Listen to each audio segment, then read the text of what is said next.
get into the big topic of open source, something that we actually say at Red Hat. This is so awesome. We are an open culture that believes in the importance of. What is that process that a developer, or let's say, as the Kubernetes ecosystem really boomed?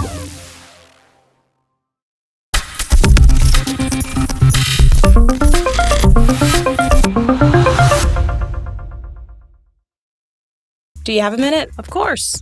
We get a lot of questions. Stuff like, how does this kind of tech work? Or how does their career go? Well, we do work at a tech company.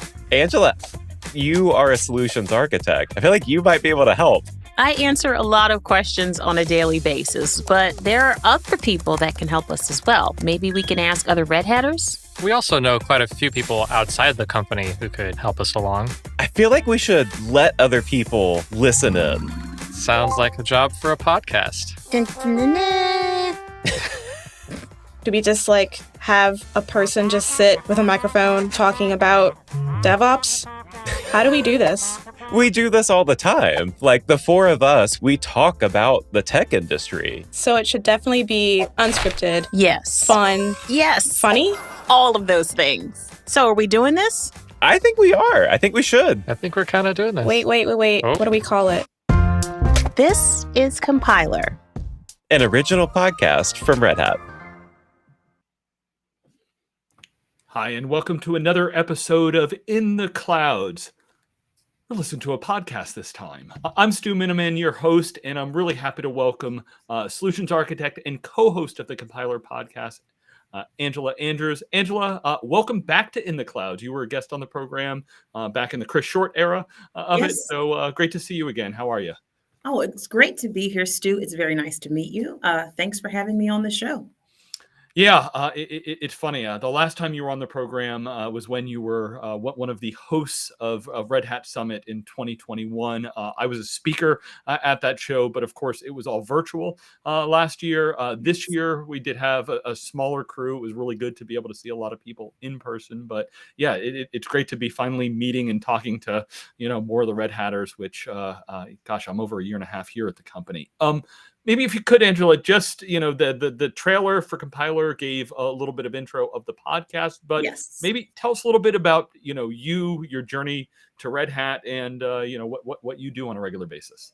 Well, my role here, like you mentioned, I am a solution architect here covering the federal financial space. I've been a Red Hatter since May the 4th. Shout out to your helmet behind you.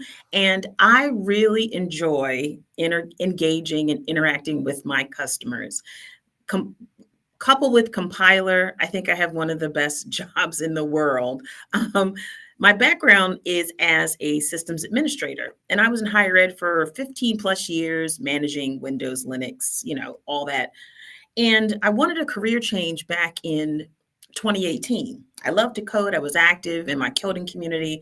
So I went to a full stack coding boot camp. And as the end approached, I was like, I'm a much better sysadmin than I am a developer. So I got another sysadmin job, and then something happened. A fellow Red Hat accelerator brought me, over here to Red Hat, and it has been an adventure ever since. So that's my origin story, getting from higher ed to Red Hat.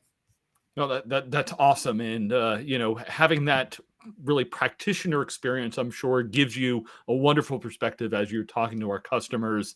I tell you, I've worked lots over the years with some of our government and education space, and it's really interesting. I tell you, in my previous world, when I used to do lots and lots of interviews, you talk to somebody in like government or education, and they'd be like, oh, many times you're constrained on budget, but sometimes you can actually be leading edge on technology. I had a CIO of a town that I interviewed that was just one that really stuck with me as to, you've got so many constituents, you've got limited budget, but you could do some really cool things to help, the local populace leveraging technology. And of course, that's something that Red Hat, we love to be able to help our customer with those kind of things. So Indeed. Yeah. It was a lot of that happening in the higher ed space. And I was happy to be a part of a really innovative, forward moving university before coming here. So I feel that. Okay, we were talking a little bit about, things opening up a little bit, not just doing, virtual webinars and things behind the camera or podcasts, but we've started to have some events going on. What have you done any travels recently? Any things that you've been doing? Yes. So, was it the day before yesterday? I am emceed Ansible Automates here in DC. That was phenomenal. The week before that, I was out in San Francisco attending Pluralsight Link. Pluralsight is the big training company, and they had a really nice conference. And a few weeks before that, I was at Summit in Boston. So I'm actually getting my legs up under me and getting back out there more and more, meeting my customers, meeting compiler fans. A gentleman, I was having a conversation with him, and he was like, "Wow, he said, I feel like I know you from somewhere." And as the conversation went on, he was like, "You're from Compiler, aren't you?" And I was like, "Yes." That had never happened before. So I think I'm going to probably hear that more now. The more that I go out of the house, people might know who I am. So that Yeah, was welcome. People will be hearing your voice and be like, "Wait, that sounds really familiar." Even though I wonder, one of the challenges I had when I listen to podcasts, a lot of times I listen to 1.5 speed. So when I meet somebody in person, they sound a little bit different. I had a couple of run-ins with people that I talked to. It was like, "Oh, wait, no, I'm used to listening to you at a much faster speed. So let me readjust what I'm doing." exactly. When we're doing video, when we're doing podcasts, we need to keep a regular cadence as opposed to normally, if you get me in person, I'm going to talk a little bit faster. Oh, for Um, sure. I'm For from Jersey originally. That's just how we talk. So, Billy, stand up. yeah. All right. So we want to talk to sports. So, what I love, Angela, we were looking through the catalog of Compiler, and you Mhm. have, a number of episodes that kind of intersect with the topics that we talk about here in the cloud. Yes. Kubernetes comes up, cloud comes up. So what we have is there's 2 episodes that we're going to walk through a little bit, have a little bit of conversation, and let's see how this goes with sharing a little bit of clips. So Okay. the first episode we're going to talk about is, can Kubernetes help people find love? We know So, that's true. so I'm assuming this was like the Valentine's episode. Yes, yes. It was so fitting. It was really fitting. A great episode. A lot of great feedback on that one too. Yeah, yeah. For next year, maybe have me on the program when you do a Star Wars episode, because I wore a Star Wars shirt when we did the episode for May the 4th week, and as you pointed out, my background, big Star Wars fan here. So maybe if we can tee up the first clip here Sure. from from the love episode, and then we can discuss a little bit more. Awesome. Let's do it. Is potential success something that people plan for in advance? I guess I think like hypothetical success, is that something that people plan for? I hope you're not planning for your app to be dead on arrival. I hope not. Right. Well, I'm not talking dead on arrival. I'm talking about like a big spike in users signing up. Oh, like absolutely. unexpectedly. Like you're sort of planning for that, like You're planning for something. You're Yeah. planning for some level of interaction with your application. That's the target that you're trying to hit. yeah. But there are times when you can't imagine yeah. how popular your application is going to get. So the infrastructure that your application is running on may not have taken that into consideration. Like, you consider the best case scenario, but sometimes the success of your application can well surpass that. So how do you deal? You have to have the infrastructure that can scale. Cool. So one of my favorite things to talk about in the cloud space, Angela, right, is I think if you think about the maturity of solutions overall, and this word scale. So scale means a lot of things to a lot of people, but as I'm talking to customers, often, how do they get started? And there's a real unknown as to what they're going to need. And as the clip talked about, how do I scale up? When do things scale down? It is one of those key things that I need to think about when I go to the cloud. And one of the benefits of cloud is I should be able to scale things down when I don't need them. And if things go unexpectedly, I can scale up. What bring us inside a little bit, the episode and your experiences when we talk about things like scale.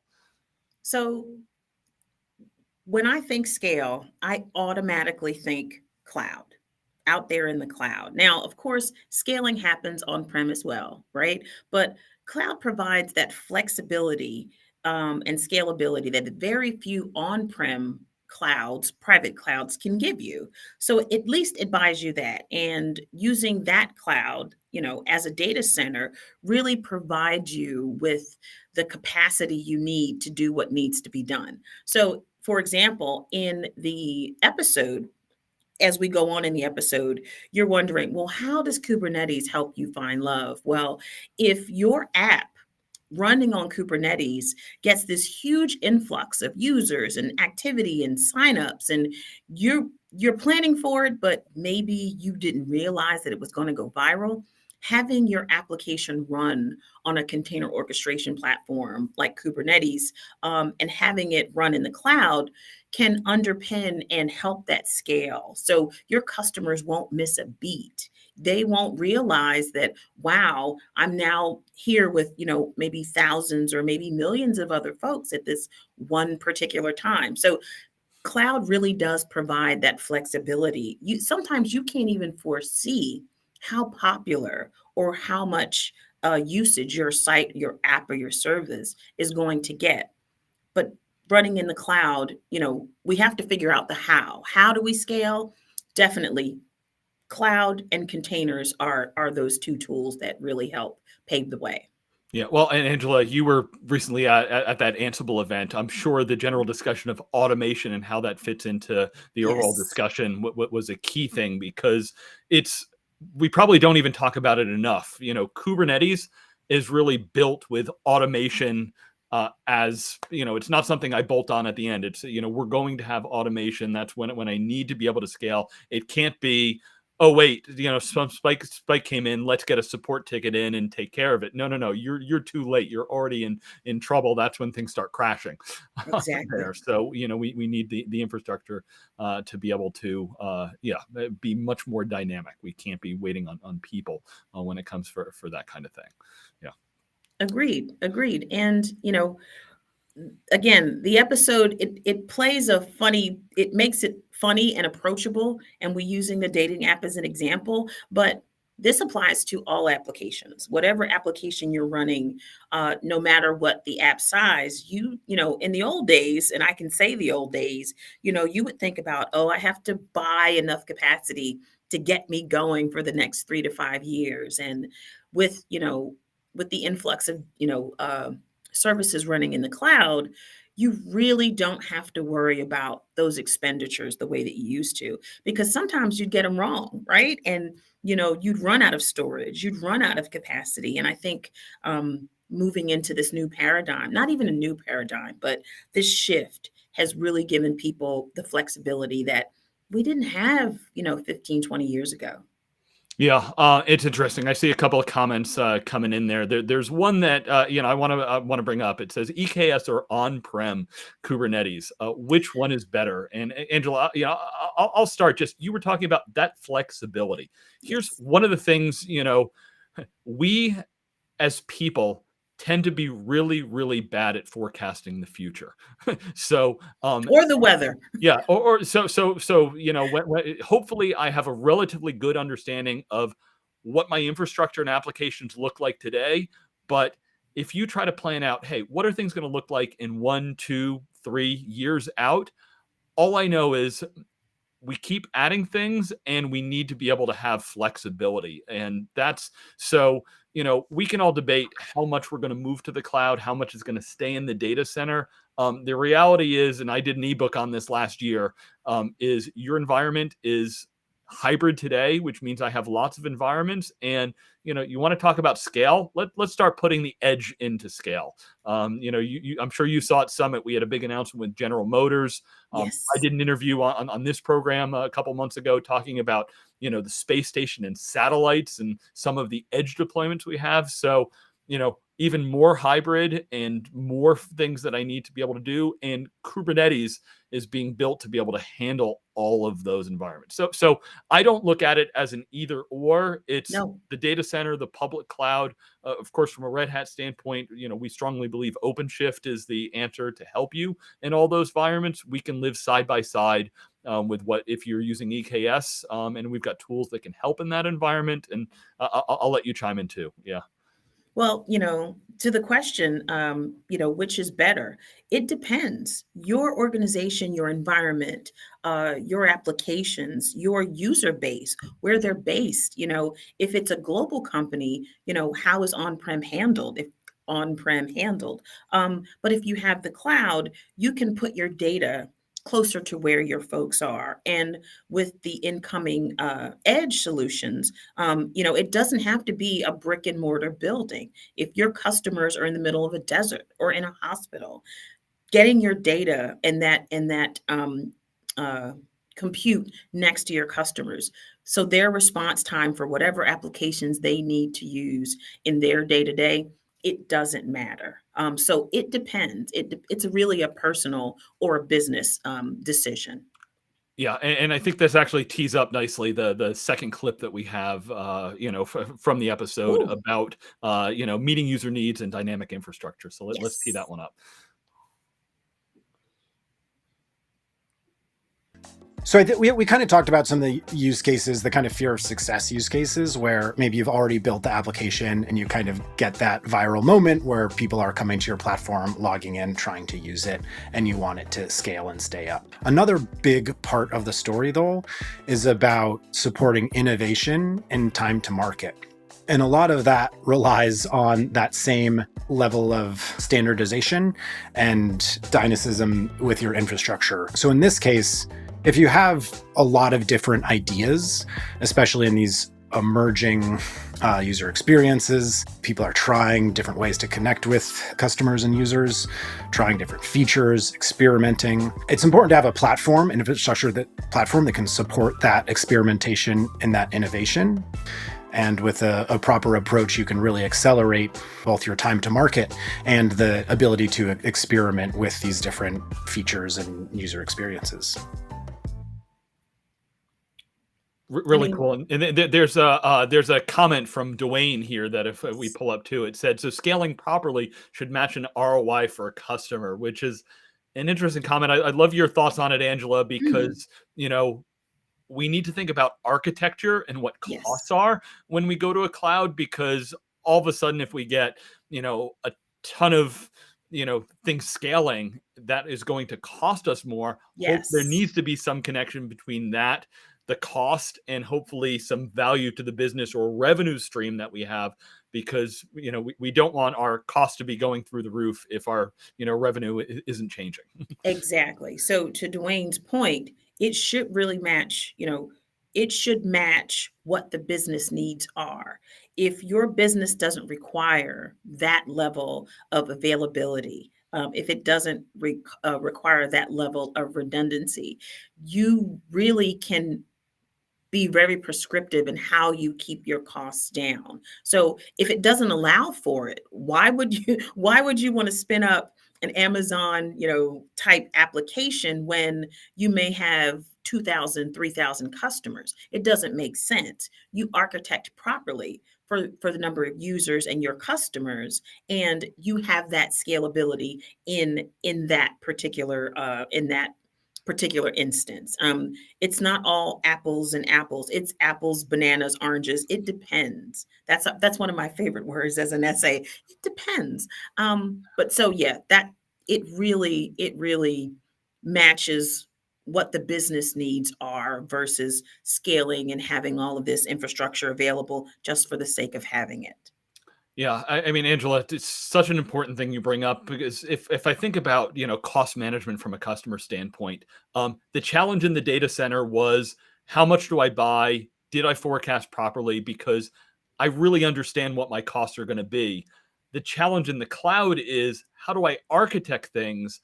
And do I understand the architecture and what that will mean to the costs? Because there's nothing worse than, oh, wait, I got the bill for last month and something went haywire and Yeah. didn't realize that, thousands of dollars more that I wasn't expecting. So getting that under control, I think there's more tools in place. There's the general, approach of like FinOps to help customers Yes. with that. But it is something that, we've reached a certain maturity, but there's still a bit of opaqueness when it comes to the cloud. So many times I had somebody on my team architected something and he's like, well, I understand about 3/4 of it, but I need the next bill to come in before I really understand whether Yeah. I did things right.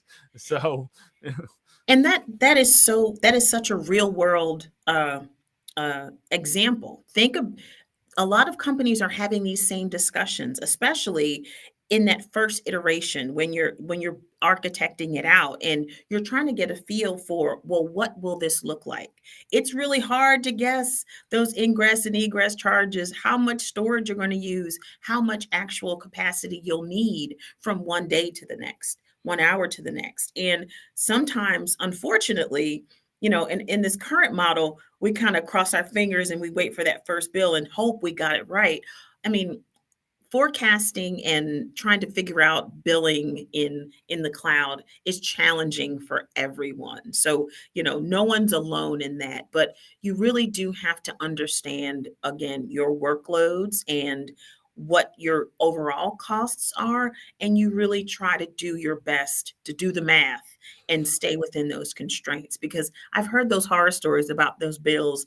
You open up your email and your soul leaves your body because you didn't realize just how expensive it was going to be. So that's a real fear. all right. And if I have it right from the episode, the connection to love was we were talking about a dating app. Is that correct? Yes. Um, So yeah. I mean, Please. how cute was that, right? It was so fitting for Valentine's Day. If you're looking for love and you're out there scrolling trying to find that match, you're quite possibly your dating app is running on some sort of container orchestration, especially when, as it said in the episode, what time of day are the most popular times of days? And you want to make sure that your application is responsive to the East Coast. And as the sun moves, that witching hour, whatever that is on these apps, and I'm sure they have the metrics to see when are our users most active. You want to make sure that their experience is as seamless and as snappy as possible whenever they're using it. Awesome. I think that's good time to bring up the last clip that we have for this episode as to, Yes. meeting the unique challenges of businesses. Okay. You're always making changes to help users, but you're also going and saying, oh, there's a bug in this software, or there was a bug that could be a security issue in this software, and I need to roll it out. And containerization and standardizing how you roll out this software is a great thing for that, because if you're really good at rolling out software, it's no big deal to update the dependency, run it through your automated test system, and roll it out to production in a safe and reliable manner, because you're doing that 5, 10, 100 times a day. So that kind of repetition, that's one way that containers help security. We discussed new features and how important it is for them to deploy quickly. Clayton says Kubernetes can help coordinate things like bug fixes and feature rollouts. Usually when you've got a big new feature, and there's different types. You got a little bug fix on a single page of the website, and then you've got, I'm adding video chat. That's a big feature. You might need 10 or 15 people working on it. That's a new service, and it might be loosely integrated. And one of the things about Kubernetes that makes it really powerful is, Kubernetes is helping you roll out bug fixes to your existing stuff. But if you've got a completely new type of function, like a video chat, and that's a new team and a new service, that team can kind of onboard and they can be testing video chat before everybody sees it. So, Kubernetes lets you get the environment set up, and you can go be testing it for a limited set of users, like your beta users or your internal users. Well, Okay. Yeah. It's interesting stuff. Yeah. I mean, one of the things when I always hear from my security friends is, how do we get better at getting people on the latest technology? So,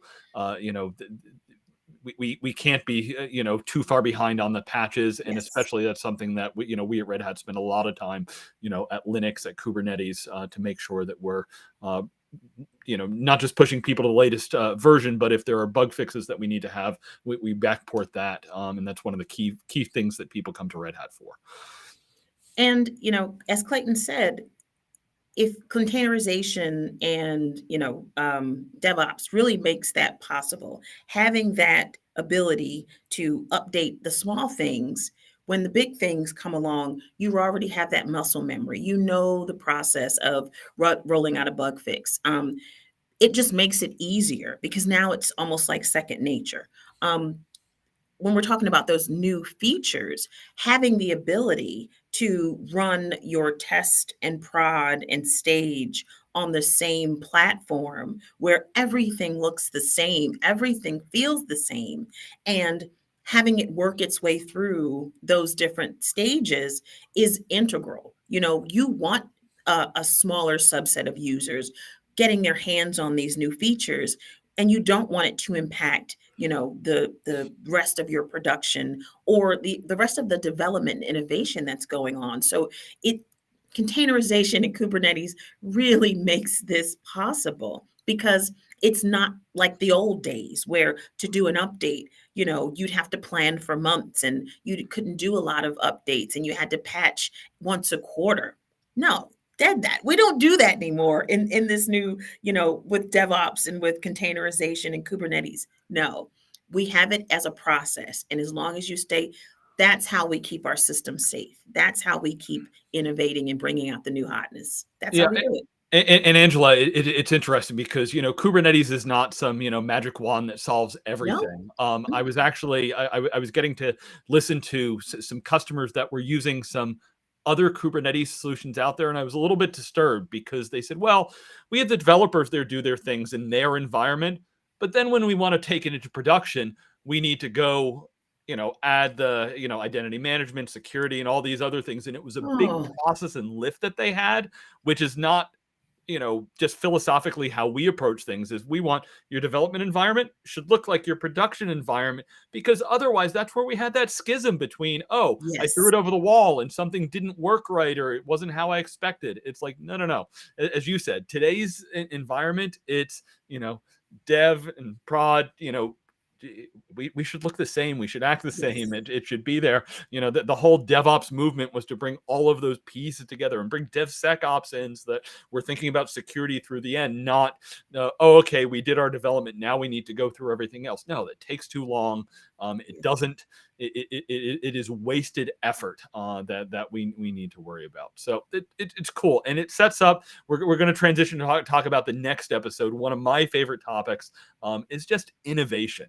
It's when we think about the cloud. The cloud is supposed to get us away from some of the undifferentiated heavy lifting, so that I can focus on that innovation that I want to create. And we're getting there. When I think about overall, how much time do companies spend on, the toil? It used to be wiring things up, and while you might not have the physical, cabling and plugs anymore, sometimes in the cloud, you can do some of the same things, that I'm doing the same efforts over and over, rather than worrying about the specific business things I have. So let's tee up the first clip. We'll get into a discussion of innovation. This episode is how bad is betting wrong on the future. I really love this episode. This is a good one.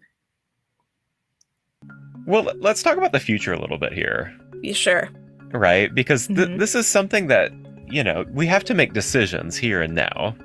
And a lot of the decisions that we have to make about, the products that we're building or the technologies that we're using, we have to be able to look out into the future and make a really good guess about what the future is going to be. And this is really difficult, right? Yes, I know it is, because there are companies who, you think about it, they have this product that tends to become ubiquitous, and they do just one thing. I don't want to say wrong, but kind of going away from where people think technology should go.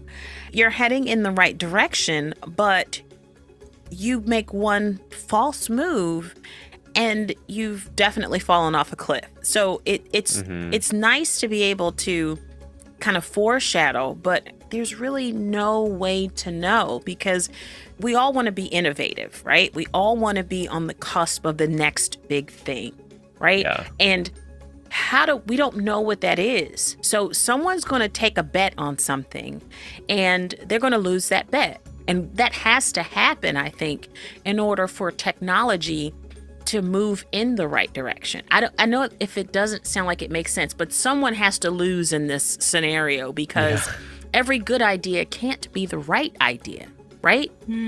So that's just my opinion about it. There has to be some winners and losers when we're talking about the future.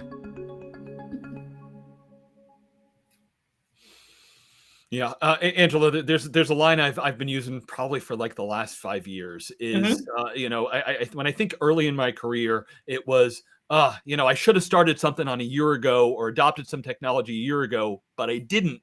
So let me start now. Where it is flipped, that things are changing so fast that, hey, if you could wait another 6 to 12 months, there'll be a next iteration of something or some other new technology that I might want to be jump on.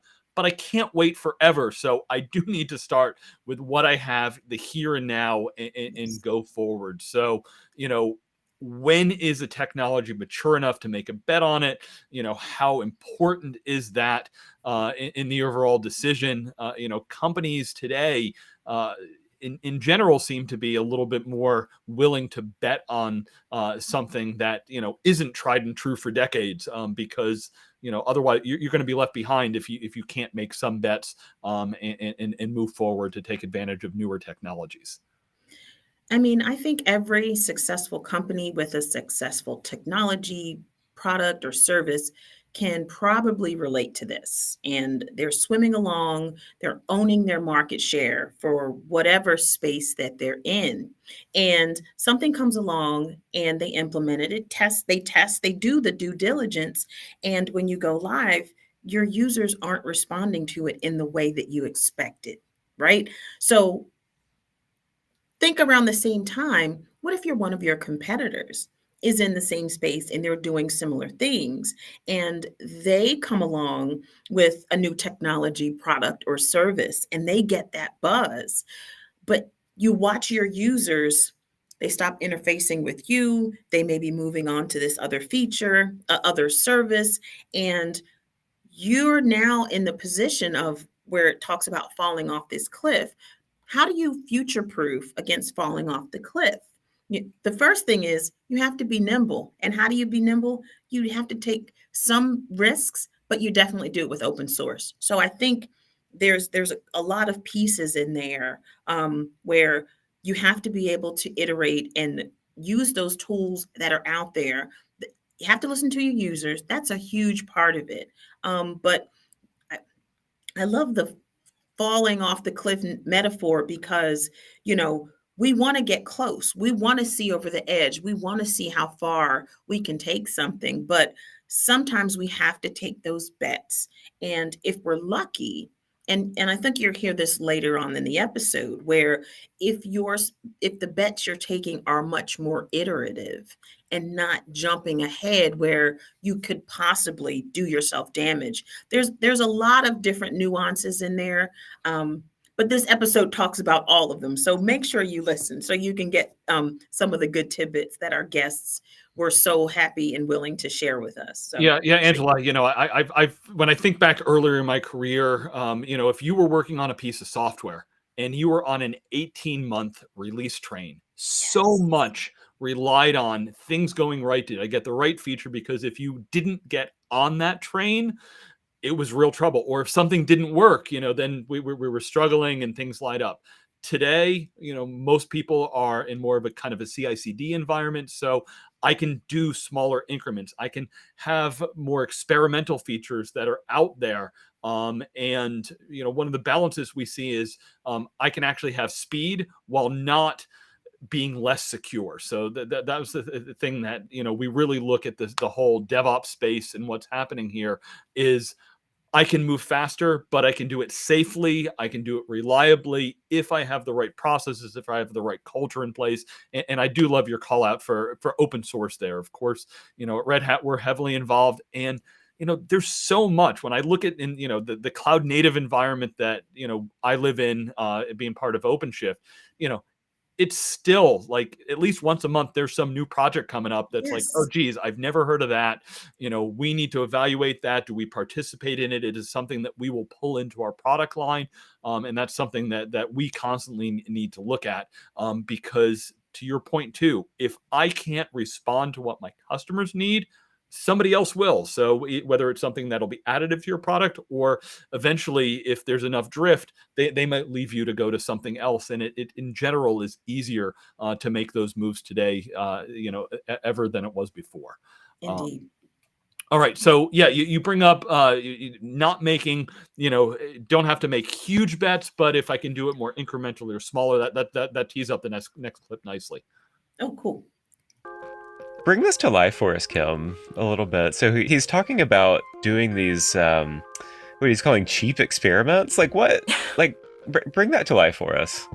It's kind of like earlier when I was talking about buying a testing environment for your applications. And I'm definitely not the expert in this, but I think what he's trying to get at is that a lot of founders get into a situation where they have not a plan, but a list of desirable things that they want to do and a list of things that they need in order to do them.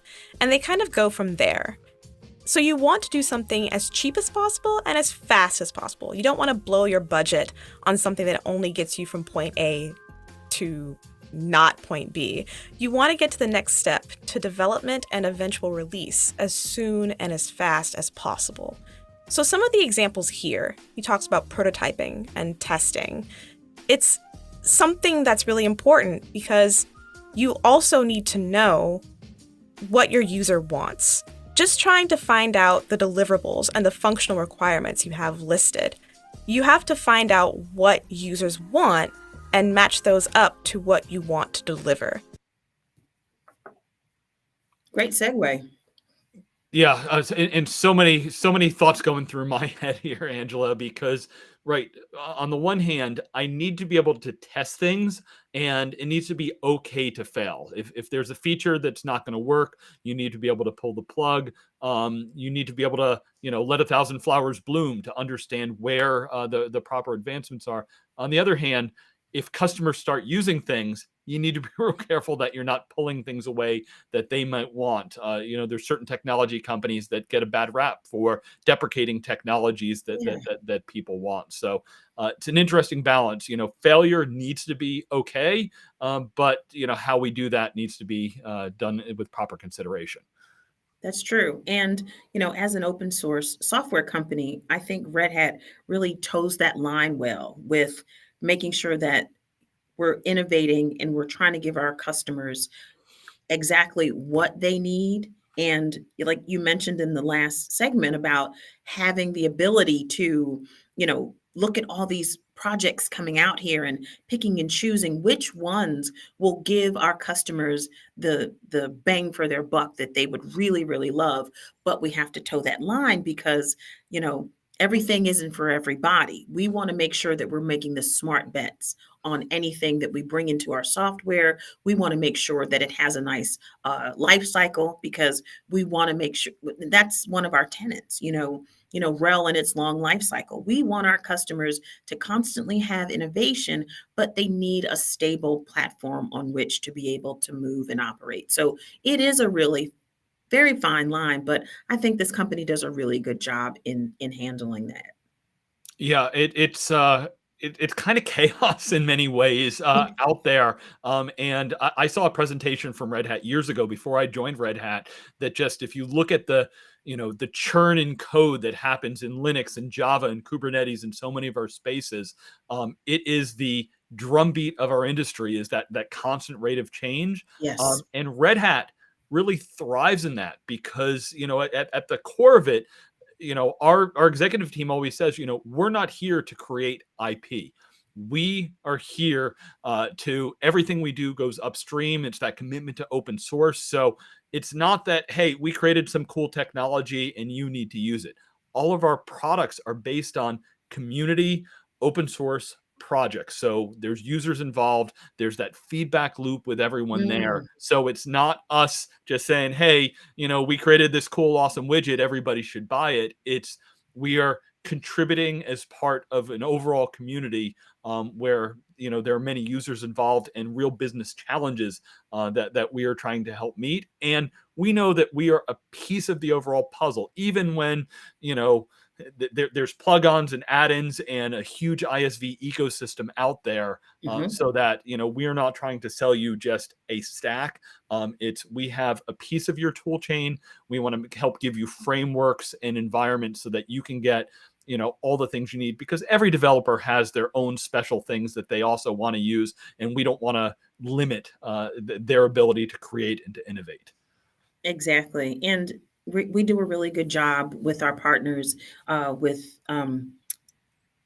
integration, making sure that a lot of the disparate moving parts can talk together and can communicate together. So we play well. And I think that's really a hat tip for Red Hat as a whole. We don't come in here heavy handed and telling you that this is how it's done. We're listening to our community. Our fingers are on the pulse of the community. Red Hatters are a part of those communities where this code, where these projects come in. So again, that is really one of the I'm trying to find the right word for it, but that's like the sweet spot. That's like the money shot for Red Hat. And Angela, you bring up the key point, because on the one hand, customers do want our opinion. We've got so many customers. We've learned from what we're doing. So in many ways, the opinionated approach that we can give them and give them guidance, but also with the flexibility so that if the customer has specific requirements or wants to go slightly different than what, kind of a best practice is, well, that might make sense for them. And that is tough, because our technology is very much our horizontal plays. So we have so many customers in so many different verticals with so many requirements. So, one of your federal governments that need to do something completely disconnected with all of their certifications, might be very different from, some just enterprise that's out there a little bit more doing things, in the public cloud and leveraging all those services. So it is challenging. And I think it actually, so it tees up, if I look at the last clip here, we talked a bit about forecast, and we talked about looking at the future and innovation. So how do we think about that approach, and what can we do to kind of move things forward rather than having to take giant leaps? Yeah. So let's hear that next clip. Let's hear it. I think it's important to understand that there are practices in place to get from 0 to a cruising altitude, kind of in a metaphorical way, very quickly. There are practices that you can employ to find out what the people that are going to use your app, what do they want? The people that are going to use whatever product you're trying to build, what do they really need? What is it that's going to make them, choose your product amongst a host of other ones that are being offered to them? To me, that's part of trying to break down the future and trying to get away from this crystal ball mentality and going towards what I call hopscotch mentality, where you're getting to the next small kind of like milestone. Yes, at a time. Exactly.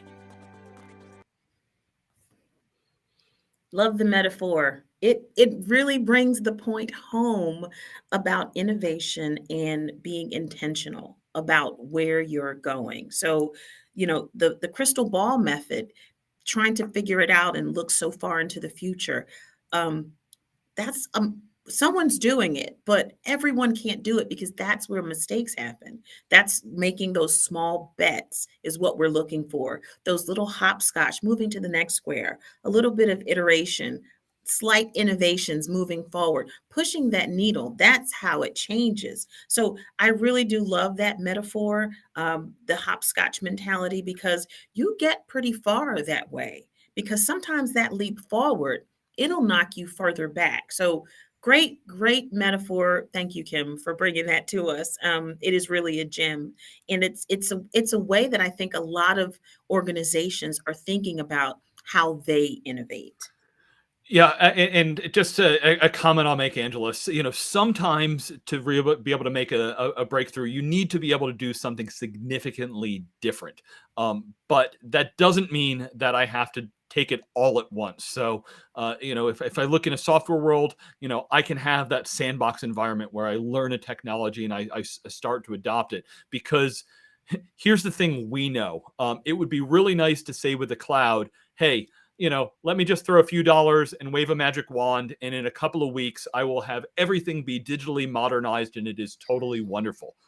We know that this is a journey that we work on. Yes. We have customers we've been working with for years in their overall journey, and we talk about where they go. So once again, these are journeys we're going on. So number Yep. one, that means it's a continuum, and number two means, hey, let's be realistic, understand what can be done, how we need to, most companies, we need to be, the analogy there was being at a cruising altitude.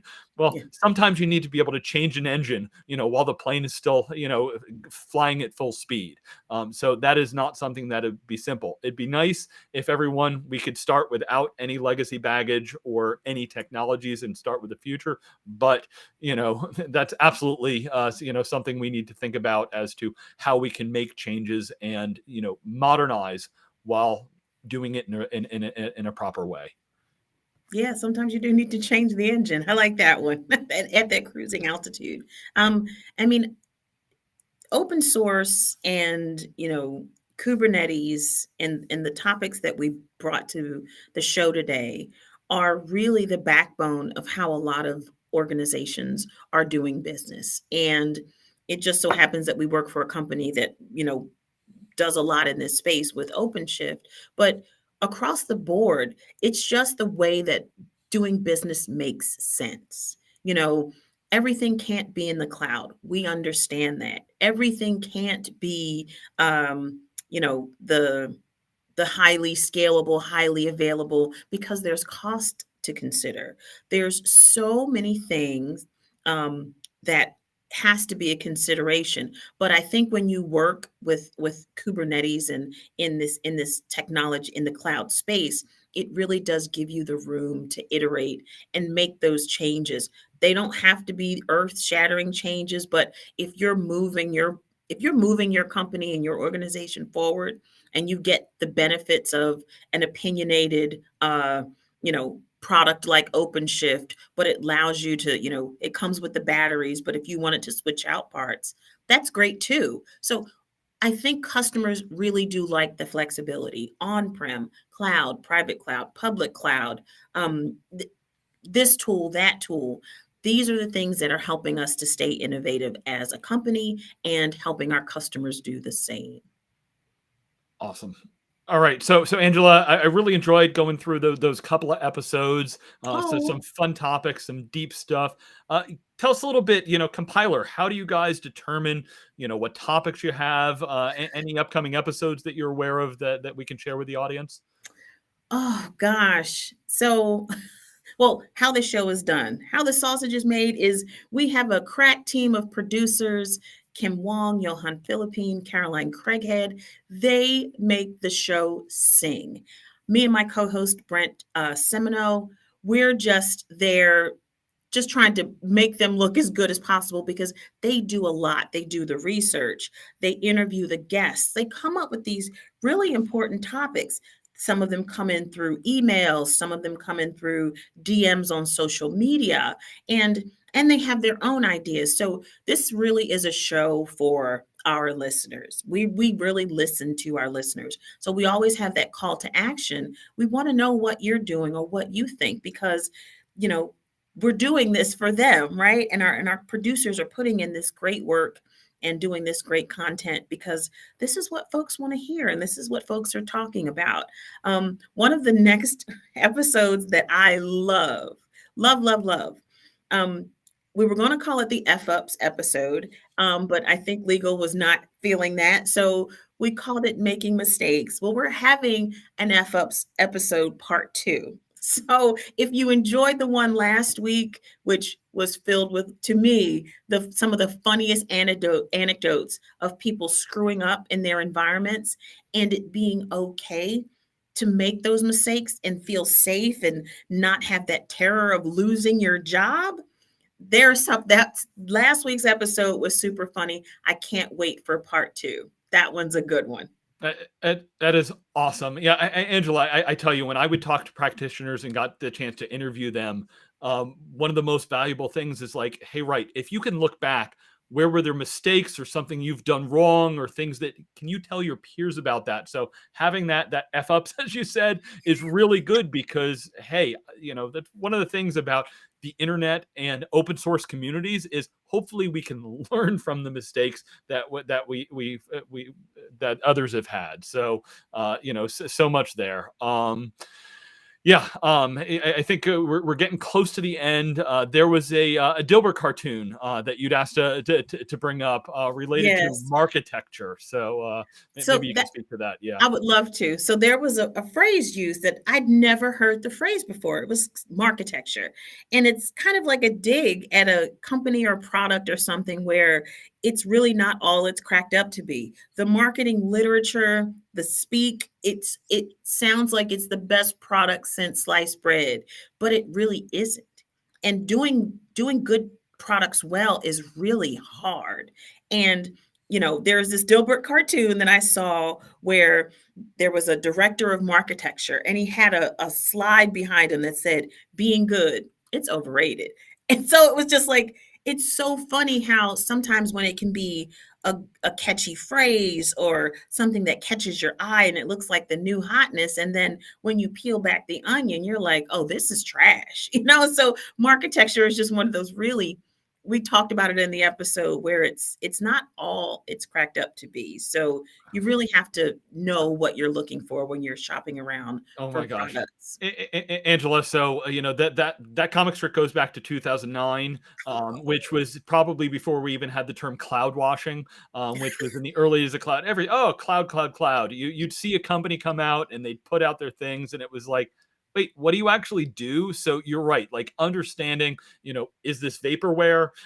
Is this something that they just have a architecture, or is this something that we can actually deploy? So, one of the things I love about Red Hat is, we are, real techies in the weeds. I've got one of the few shows that isn't, showing you command line and demos and everything you have there. So, Red Hat, even, those of us that are in and with the marketing org, there has to be the technical foundations and the basis of everything we do. So we yeah, so totally agree and understand that, we want reality, and we want to be able to help customers deploy. It's okay to say directionally where things are going, but if things are totally a architecture where there's no substance behind it, that can be a challenge. For sure. Cool. All right. So for this episode, I think we're getting to the end. So of course, make sure to smash that like, subscribe, and share options here. For Compiler, of course, you can get that where you find all of your favorite podcasts. Angela, I'll give you the last final words as to people, if they want to learn more, connect and share with the Compiler crew. Awesome. Well, the links are in the chat. You can go to compilerpodcast.com to get an idea of our podcast. They come out every 2 weeks. I think we're going to take a break, maybe a 1 month break for the summer. But again, we come out every 2 weeks with new amazing episodes. Again, with me and my co-host, Brent Simino.